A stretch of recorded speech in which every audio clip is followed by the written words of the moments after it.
सो हाय एटियंस। तो भाई आज की वीडियो में तुमको कुछ सिखाने नहीं वाला। आज हम कोई एक्सपेरिमेंट नहीं करने वाले, कोई टॉपिक नहीं पढ़ने वाले। आज एक हम कहानी सुनने वाले और ये कहानी कहीं ना कहीं हर किसी की जिंदगी की है।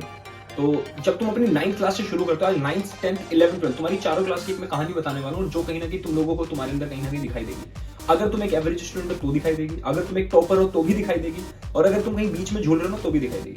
अगर तुम पढ़ना नहीं चाहते हो तो तुम्हें नहीं दिखाई देगी। तुम्हारी कहानी फिर नहीं, क्योंकि एक्चुअली में मेरी कहानी है।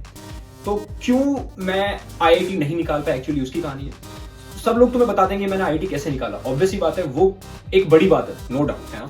लेकिन वहां कमियां नहीं पता चल पाई ना। तुम लोग कुछ कमियां कर रहे हो, कुछ गलतियां कर रहे हो जो मैंने की। तो तुम्हें आज वो बताने वाला हूं मैं कि क्यों मैं आईआईटी नहीं निकाल पाया। ऑब्वियस ही बात है, थोड़ा सा हार्ड है बताना, लेकिन मैं तुम्हें बताऊंगा यार। शुरू करते हैं। इस कहानी को थोड़ी सी लंबी चलने वाली है। आई थिंक तुम्हारे लिए बोर इसलिए नहीं होगी क्योंकि जो रास्ते अभी तुम चल रहे हो ना वही तुम्हें सारे दिखाई देंगे। जो बच्चे आईआईटी की प्रिपरेशन करते हैं या फिर इवन नीट की प्रिपरेशन करते हैं, वो बच्चे रियलाइज करते होंगे कि वो 9th क्लास में ना वो फिजिक्स मैथ्स में थोड़े सही हो जाते हैं। मतलब लाइक उनकी मैथ्स अच्छी होती है, आईटी वाले बच्चों की स्पेशली ना, उनकी मैथ्स काफी अच्छी होती है। और जो बच्चे आगे जाके नीट देते हैं उनकी बायो अच्छी होती है।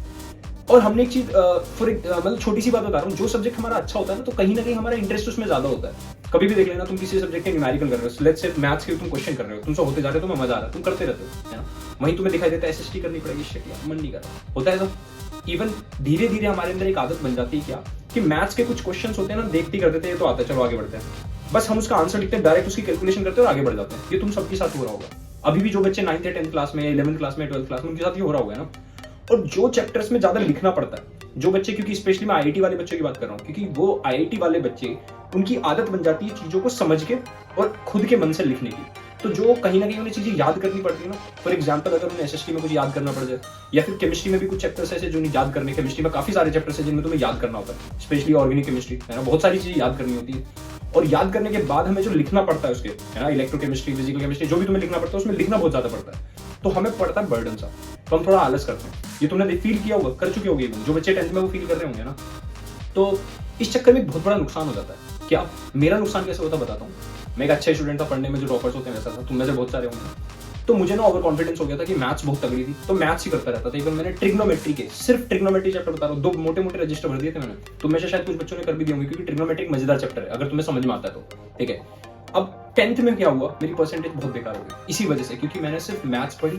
साइंस में सिर्फ मैं पढ़ता था फिजिक्स, ठीक है। केमिस्ट्री और बायोलॉजी में चीजें याद करनी होती थी, मुझसे याद नहीं होती थी। ये तुम सबके साथ होता हुआ, इसीलिए हमें एसएसटी बेकार लगनी स्टार्ट हो जाती, तो एसएसटी के मार्क्स मांगे थे। लेकिन ऐसा बेकार होने का मतलब मेरा ये नहीं कि मैं फेल हो गया था, ऐसा नहीं है। 84% मेरे 10th में रह गए थे, ठीक है। तो मुझे रियलाइज हो गया कि भाई मैथ मेरी परसेंटेज इतनी कम कैसे हो गई, क्योंकि 9th तक मैं बहुत अच्छा पढ़ रहा था, 9th तक मेरी परसेंटेज बहुत अच्छी आ रही थी, 10th में एकदम से इतनी परसेंटेज गिर गई, ठीक है। तो दिमाग तो खराब हो गई, ठीक है। बट माय पेरेंट्स वो सपोर्टिव है ना, तो उन्होंने सांत्वना दी कि भाई ठीक है, चलता है, कोई बात नहीं, अगली बार मेहनत करो। 11th में वही मैंने पीसीएम ली। अब तुम में से बहुत सारे बच्चों के दिमाग में दुविधा आती होगी कि सर हम पीसीएम लें, कॉमर्स लें या पीसीबी लें। पीसीबी में तुम फिर भी सही रहते हो, लेकिन तुम्हें कॉमर्स में थोड़ा सा रहता है, सर सीए बन जाता है। यही तो होता है हमारी मिडिल क्लास सोसाइटी में, यही तो होता है क्या कि पीसीएम वाले को सीधा दिमाग में आता है आईटी करेंगे, पीसीबी वाले को दिमाग में आता है नीट मेडिकल में जाएंगे, डॉक्टर बनेंगे, कॉमर्स वाले का मन करता है सीए करेंगे, ठीक है। और आर्ट्स अगर तुम्हें कोई बोल दे कि आर्ट्स ले लो तो तुम ऐसी बेइज्जती सी फील होती है, तुम्हारे घर वाले बोलते हैं आर्ट्स ले, जबकि आर्ट्स लेके बहुत सारे स्कोप है, वो बाद में बात करेंगे, वो इस वीडियो की बात नहीं है। तो अब इसके बाद जब मैंने 11th में भाई अपनी मैंने पीसीएम ले ली, पीसीएम लेने के बाद मुझे रियलाइज हुआ कि मुझसे चीजें याद ही नहीं होती, बिल्कुल याद नहीं होती। तो वैसे बहुत सारे बच्चे जिन्होंने मुझे क्वेरीज दी थी, मैं तभी ये वीडियो बना रहा हूँ कि चीजें सर याद ही नहीं होती, याद करने के बाद भूल जाते हैं। चीजें समझ के फिर भी तुम खुद से बना के लिख लेते हो, बट याद नहीं होती। अब कुछ बच्चे ऐसे करेंगे, सर समझ के बना के लिख लेते हो। ये बातें सिर्फ उनकी जो बच्चे एक्चुअल में एवरेज से ऊपर, अबव एवरेज और टॉपर्स की बात कर रहा हूँ मैं। एवरेज बच्चों के साथ ये दिक्कत होगी, उनकी ये अलग बात करूंगा मैं। अभी मैं सिर्फ बात कर रहा हूँ अबव एवरेज और टॉपर्स बच्चों के लिए। उन्हें बना के लिखने में ज्यादा मजा आता है, समझ के लिखने में। वो याद नहीं कर पाते, रट्टा नहीं कर पाते, उनके साथ बहुत बड़ी दिक्कत है। मेरे साथ भी बहुत बड़ी दिक्कत थी, तो मुझे केमिस्ट्री इतनी गंदी लगने लगी। और कुछ बच्चे क्या करते हैं, तुमने सुना भी होगा, सिर्फ एक ही सब्जेक्ट पे बहुत ज्यादा फोकस करते हैं कि फिजिक्स और मैथ्स दबा के कर रहे हैं, 2 सब्जेक्ट। इसमें फिजिक्स और मैथ्स में बड़ा मजा आ रहा है, तो पूरे दिन बैठ के वही करते रहते हैं और सोचते हैं कि एक सब्जेक्ट जो इजी सा है, जैसे केमिस्ट्री मुझे इजी लगता था, मुझे लगता था केमिस्ट्री तो मैं बाद में कर लूंगा।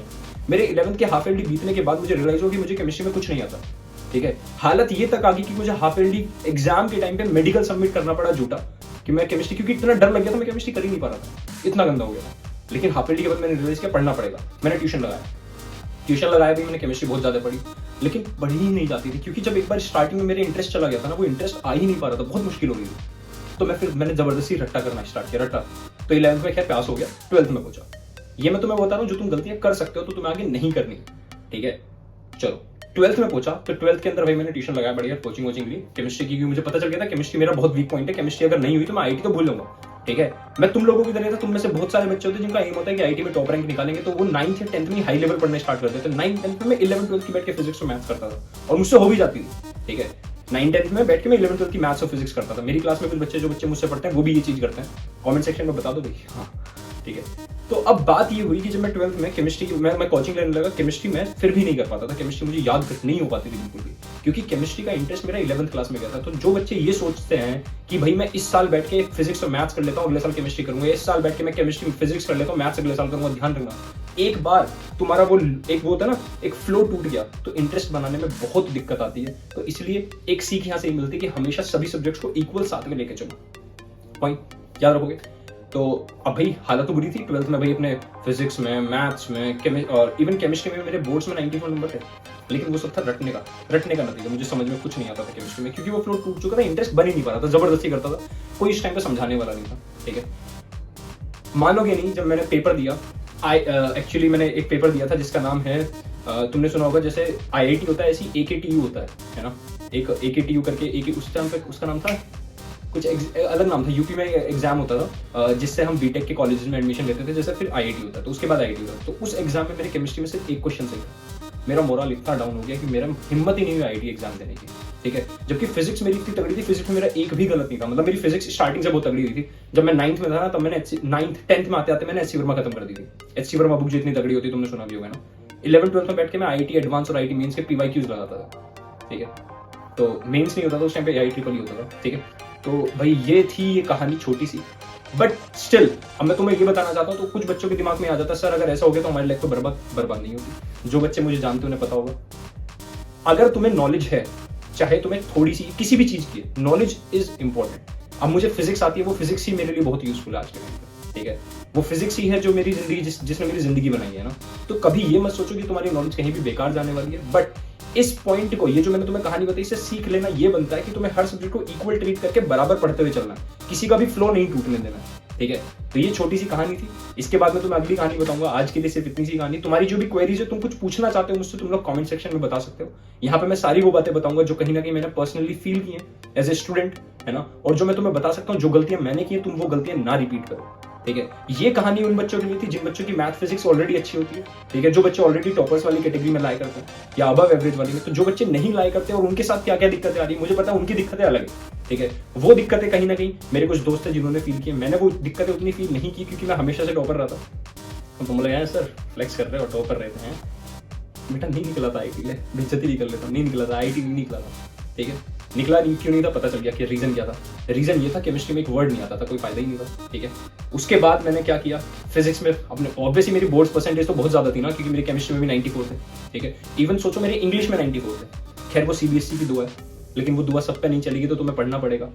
ठीक है, फिजिकल एजुकेशन एक सब्जेक्ट था जिसे मैंने लिया था इसलिए कि मेरे नंबर बहुत ज्यादा आ जाएंगे, तो लेकिन मेरी लिखने की आदत छूट चुकी थी। मुझे चीजें समझ के लिखने में मजा आता था, लेकिन फिजिकल एजुकेशन में चीजें याद करके लिखनी थी।